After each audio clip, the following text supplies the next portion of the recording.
Well, hello, it's me again, Damien Gatto. Today I'm reacting to another video. Today I'm reacting to more Casual Geographic. Today I'm checking out The Animal Not Safe for School. Well, this ought to be interesting and, as usual, downright educational. So let's have fun and get this party started. I do love the twist he puts on these videos. So without further ado, let's go. Investing, taxes, and a ferocious hidden penis. 3 things school ain't teach you enough about. And unfortunately, this isn't a finance channel. Of course, we're talking about the final boss of Phocas, the maligned weasel, one could say measle of Madagascar, the Fossa. And with that, there's 2 types of people. Those that have never perceived this rough draft cat, and those that never would have if Jada's will would have rocked Chris and left him with Fresh Prince before they did 2 movies. And that might be because putting the Fossa on a lesson plan would mean explaining to a room full of children that concealed poop shoot is their actual name. Cryptoprocta ferox is their scientific tag, where ferox means fierce or ferocious, and Cryptoprocta refers to the Fossa's anus being hidden from the public. Fossas use scent glands to mark their territory, and these glands are found in the anal pouch, and this anal pouch is like a modesty garment for their brown balloon knot. That modesty got rewarded with the scientists immortalizing the big bad of Madagascar by its forbidden Fruit Loop. At least they're not alone. They could always start a support group with a platypus. Man, don't ruin Fruit Loops for me, for God's sakes. The name almost becomes purposefully provocative when you realize there is one whole, no pun intended, genus named Fossa. This Fossa genus has 1 living member, and it's not the Fossa, cause screw them, that's why. It's actually the, to be fair, closely related Malagasy civet. But the fact is, a dope-ass scientific name like Fossa fossana went to the civet, but the actual Fossa got stuck with missing butt muzzle. That's not the last or worst way they get screwed by their own anatomy. I think you know what's coming, but we'll get to that. Maybe the name refers to how much of a pain in the prostate figuring out what this beta-tested big cat actually was. The Fossa was first described in 1833, where they were put in the viverrid family. Not a vivid ferret, although I wouldn't blame you, but a family that has the pee smells like buttered popcorn binturong along with civets and genets. In 1939, they were moved to a subfamily Infelidae, because folks were really sold on it being a cat. In 1945, a change of heart put incognito back with viverids. Almost 50 years later in 93, they got a little warmer, with a DNA study putting the Fossa at the mongoose lunch table. But it only took 2 years for someone to try to argue them back with the cats in family Felidae. An animal that hides its seat lips and a family of felines that flash it like ID should have told them the Fossa was nasty. And eventually something did, and they were put in the Eupluridae family in 2003. It took almost 200 years to ascertain what this unhinged roid weasel was. That still begs the question, what exactly is a Fossa? That question takes way too much time to answer, and it's probably why most schools don't even bother.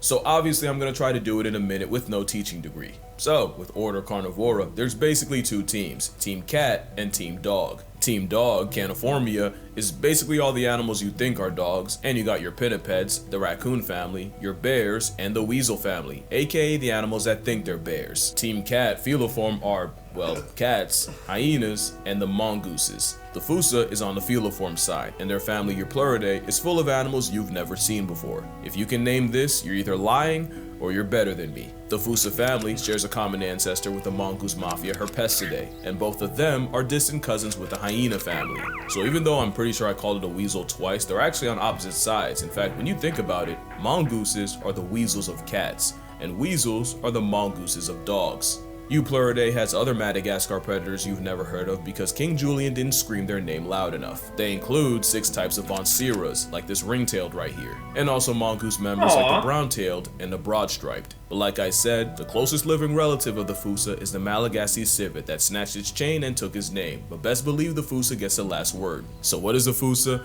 The Fossa is an overgrown steroid mongoose civet understudy built like a time-shrunk cougar with the same cursed anatomy of a hyena. Nothing about animal casserole is straightforward. Even their name had to be an argument. Anyone who had a childhood like mine would pronounce it the same way I've been doing. But if you follow the Attenborough rule, Sir David would have had you saying Fossa. What if I told you both are technically wrong? Cause their name comes from the original Malagasy word, and apparently the correct way to say it is Foosh, Foosha, Foosha. Like Foosh, with a performance anxiety at the end. Experts feel free to correct me, but apparently that is the closest to the OG Malagasy pronunciation. It's just that the global game of telephone has Americans saying Fossa, while England pronounces it as Fossa. So if your point of reference is the movie, it's the Fossa! If it's Sir Attenborough or the Wild Thornberrys, it's Fossa. And if you want to feel better than everyone, it's Foosh. Now, Another reason the Fuchsia is blacklisted from the curriculum is not just because depending on where you are, they can be thousands of miles and oceans away, but the entirety of your Pluridae is endangered, and if they're not, they're endangered of being endangered. What does that mean to you? Well, it could mean a lot. You never know what cures nature could be hiding, or where. Scientists once studied the antibodies in llamas in hopes of curing the big cough of 2020, and many believe this moss carpet's fur may contain the key against malaria. But beyond that, losing life over there could hit your pockets here. Deforestation is the biggest reason for the flatlining of Fuchsia and friends, and according to this article, the same arborcidal activities can cause extreme weather that can lead to the jacking up of food prices. So yeah, something happening a world away can come back to bite you in the wallet, and you might not even realize it until you're forced to finance a carton of eggs. That's honestly why I feel pretty good about working with Ground News, because being informed has never been more important. Ground News is an app developed by a former NASA engineer and designed to abolish bias. Ground News lets you learn more about the things you're interested in or affected by, and it paints the picture as wide as possible, instead of hiding it like a Fuchsia Fruit Loop. Ground News shows you exactly how far left or right the source of a story leans with an overall factuality check. It's basically a more productive version of doom scrolling at 2 a.m., which, let's be real, we already do. And whether it's in your backyard or an island thousands of miles away, you can actually be informed on things. Things like the price of potatoes going up 22% in the UK, and a West African heat wave leading to a 280% markup in cocoa prices. That's why I partnered with Ground News, and if you'd also like to be chronically online in the best way possible, I got you with 40% off the same $5 a month Vantage plan I'm using if you use my link. On screen, in the description, it don't matter, I'm flexible. Make sure you go to groundnews.com/casualgeo to subscribe. But anyway, Fuchsia are alive. Actually, speaking on their name, we low-key don't even spell it right. The original Malagasy name is Fuchsia with one S. Apparently colonizers saw that and were having none of it. Also, we don't know exactly where the name comes from, but the theory is in languages like Tagalog, Pusha means cat, and in Iban, Posa might also refer to the Malayan weasel. So I can only guess that something happened where they were like, well, this thing looks like a cat, but could also pass for a weasel, and we call both Pusha. So the logical name is Fuchsia, because being a Fuchsia means being defined by how close you are to being something else, which is actually their origin. Fuchsia are a cat's nature tried redrawing strictly from memory, and I'm not even kidding. You ever wonder how they got there in the first place? The aggressive absentness is believed to have spawned from a common ancestor about 20 million years ago, except Madagascar physically divorced from the subcontinent of India 80 million some years ago. How did the Fuchsia get loose on Madagascar? There's a couple theories, and the predominant one is that their ancestors rafted on floating vegetation, about 250 miles across the Mozambique Channel, a trip that would have lasted a little over a month. Really, the Fuchsia just proves how much nature cooked with cats. You basically had an oversized meerkat spawn on an island with no big cat apex predator. So they messed around and became one. The endgame of evolving the perfect merc machine with milk is apparently cat. Fuchsias aren't that, but these Fuchsias apex as fuck. This was a reasonable crash out. They might look cute to us, but this is the reaper to the Madagascar population. Nature didn't stop at retractable claws. They have ankles that can almost turn backwards, meaning they can move through the trees like a homicidal squirrel. Ankles that can turn backwards. Well, that's a titillating image.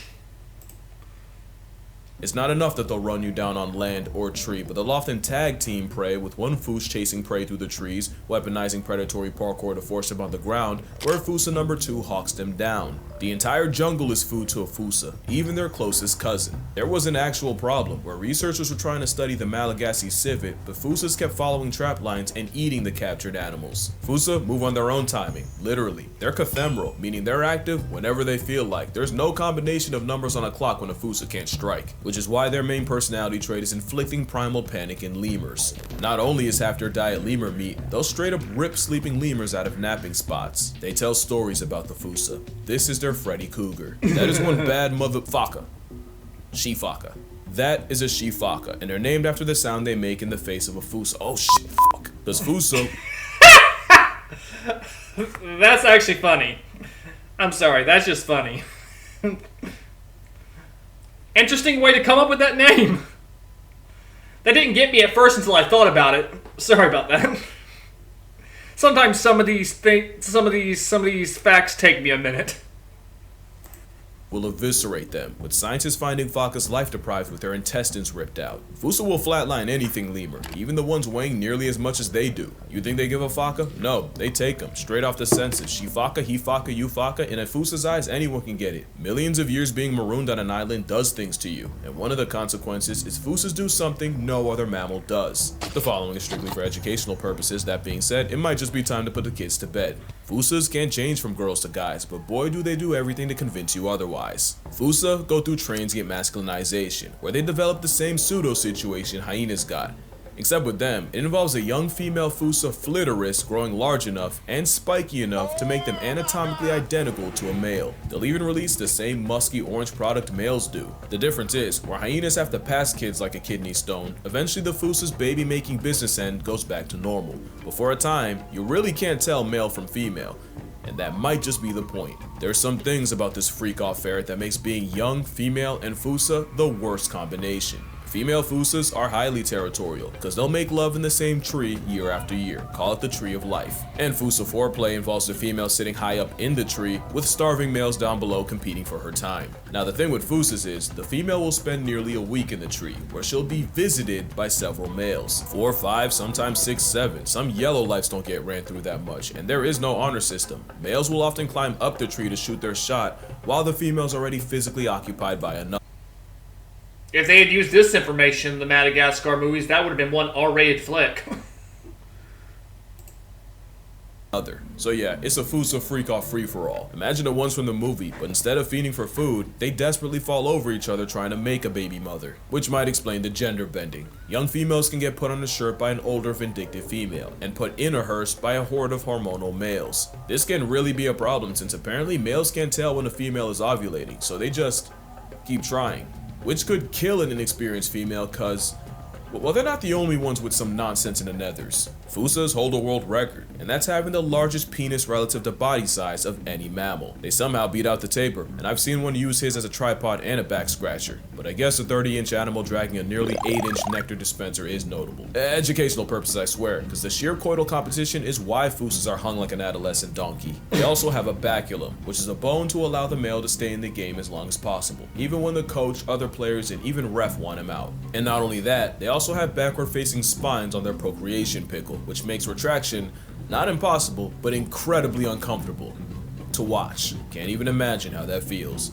Or maybe I just don't want to. We probably wouldn't even know all this if they weren't so damn loud about it. It's also hard to miss that females can put in 14-hour shifts in one day with multiple males, or sometimes just one. Not only will a Fusa couple go at it for hours, they can spend an extra one stuck in the same physical tie dogs get caught in. Of course, this means nothing to the competition, with researchers witnessing females having to chase off males while still attached cat dog style to their last body. And sometimes multiple rivals climb the tree to fight the male while he's still baculum deep. It's straight player hating, and why Fusas do it at the very tops of the trees, like a tryst on trapeze. Some males will even play defense by guarding the female hours after they mate, especially if that male got interrupted. The couple can even injure themselves, and there's a non-zero chance the male falls and breaks his baculum. It's an entirely unpleasant process from start to finish, and if I have to know that, you do too, and if you unclick for that, I wouldn't blame you. But really makes you look at these guys different, and when your own conception is that demon-esque, unfortunately it's no surprise when they get treated like one.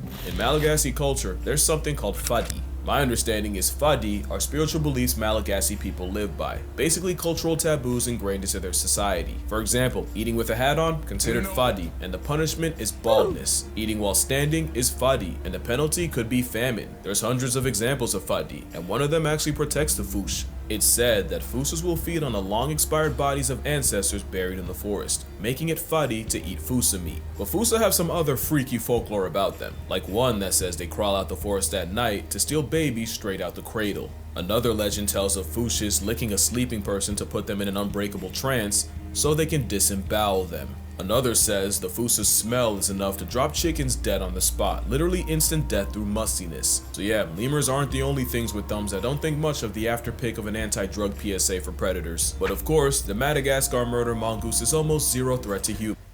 Yeah. Is it wrong that I think it's adorable too? Those cute little bug eyes. Or maybe that's just me. humans. To a lemur, that's a death threat, but to humans, they're just overly ambitious raccoons. Compare that to the absolute number done on the cryptic chocolate Cheerio by man, and it's no matchup. If they're not actively getting screwed over by property development, Fusa get flatlined in retaliation for preying on poultry. Not to mention many will defy Fatty, as in up to half of all Malagasy communities, Fusa flesh is regularly eaten. Honestly, Madagascar as a whole is in danger, with over 90% of her forests already gone. And keep in mind, many like the Fus are only found on the Big Red Island, so once they're gone from there, they're gone for good. Better appreciate it while it's still here, and who knows, maybe I'll take a trip down there. No promises though, I've already made too many. But as for later, for now, drink water, hug your mother, spread the Fusa word. If school won't, we will. Touch grass, call your father, and I'ma see y'all in the next one.